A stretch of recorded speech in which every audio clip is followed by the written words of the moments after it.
Hello students, जैसा कि आप सभी लोग जानते हैं कि हमारे जो यूजीसी के चेयरमैन हैं उनका नाम है एम जगदीश कुमार सर। और हाल ही में उन्होंने उनसे एक स्टूडेंट ने एक सवाल पूछा कि सर किस तरह से क्या वो तरीका है कि हम लोग जो है लंबे समय तक चीज़ों को याद रख सकें और एग्जाम में अच्छी तरह से याद रखी हुई चीज़ों के साथ प्रोड्यूस कर सकें, हमारा स्कोर अच्छा हो सके। तो एम जगदीश कुमार सर ने इस सवाल का क्या जवाब दिया और उन्होंने क्या ऐसी निंजा टेक्निक बताई जिसको हम स्पेसिंग इफेक्ट कहते हैं साइकोलॉजी में, वो मैं आप लोगों को उन्हीं के जुबानी बताऊंगा और फिर उसके बाद उसको पूरा एक्सप्लेन करूंगा।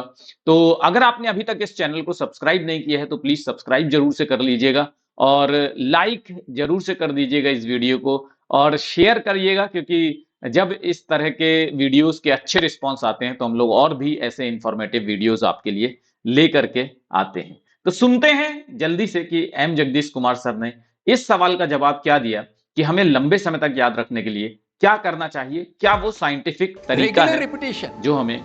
So even if you have put it in your long-term memory, if you don't retrieve it once in a while, revisit it, then your long-term memory will fade away. This regular अगर आप किसी चीज को याद रखने की कोशिश करते हैं तो आपने जब पहली बार पढ़ा है और अगर आप उसको रेगुलर रिपीटिशन नहीं करते हैं तो वो क्या होता है, आप भूल जाते हैं। revision has to be done in a spaced manner.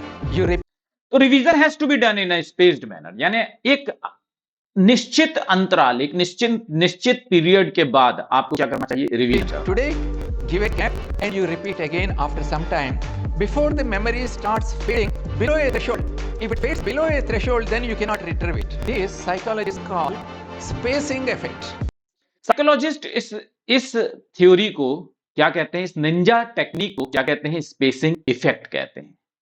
Spacing effect means spaced in time, you regularly revise the syllabus that we have studied. और स्टूडेंट्स इसी टेक्निक को मैं आपको बिल्कुल प्रैक्टिकल वे में बताने वाला हूं कि किस तरह से Then it will आप help you in maintaining your long-term memory.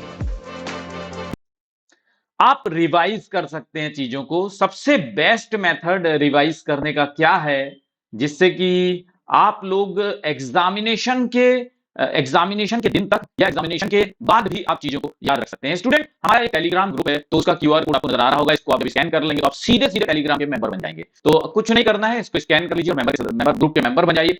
और जो टेक्निक मैं आप लोगों को बताने वाला था, जो टेक्निक हमारे सर ने बताई है, वो अगर उसको स्पेसिंग इफेक्ट में और प्रैक्टिकली समझना चाहें तो उसका मतलब ये होता है कि अगर मान लीजिए आपको आज कोई नया क्लास अटेंड करना है और कल आपने कोई क्लास की थी, तो नई क्लास करने के पहले आपको पुरानी वाली जो आपने कल क्लास की थी उसका पहला रिवीजन आपको जरूर से कर लेना चाहिए। ये बहुत इंपॉर्टेंट होता है, यानी आगे तभी पढ़ें जब आपका पिछली क्लास का रिवीजन हो गया हो।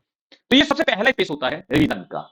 ये बहुत सबसे इनिशियल स्टेप है उस टेक्निक का जिसको हम कहते हैं स्पेस इफेक्ट साइकोलॉजी में। और जो लोग इस चीज को फॉलो करते हैं वो लंबे समय तक चीजों को याद रख पाते हैं। सेकंड स्पेस आप देते हैं एक हफ्ते का, और फिर उसके बाद आप वीक में 2 दिन आप रखते हैं। जितना भी आपने पूरे हफ्ते में पढ़ा हुआ है उन 2 दिन के अंदर आप सारा कुछ रिवाइज करते हैं, उसको हम कहते हैं वीकली रिवीजन। तो आप सैटरडे संडे रख सकते हैं और उसमें आप पूरा जो वीक में जो आपने पढ़ा हुआ है उसको रिवाइज कर सकते हैं। ये सेकंड स्टेज है, सेकंड फेज है। फिर उसके बाद थर्ड फेज आता है, उसको हम कहते हैं मंथली रिवीजन। यानी मंथ में आपको कोई 2 दिन या 3 दिन ऐसे रख लेना चाहिए कि जितना भी आपने आज तक पढ़ा हुआ है उन सब का रिवीजन हो जाए। तो स्टूडेंट्स, ये जो टेक्निक है, ये टेक्निक जो है उसको हम कहते हैं साइकोलॉजी में स्पेस इफेक्ट, और ये मैं आप लोगों को काफी समय से बता रहा हूं। और आज एम जगदीश कुमार सर ने भी जो है एक स्टूडेंट के सवाल में यही जवाब दिया है। और यही स्टूडेंट हर एक टॉपर की जो स्पेशल मेथड है, हर एक टॉपर को टॉपर बनाता है। वो लोग इस रिवीजन के, इस रिपीटेड टेक्निक को, इस निंजा टेक्निक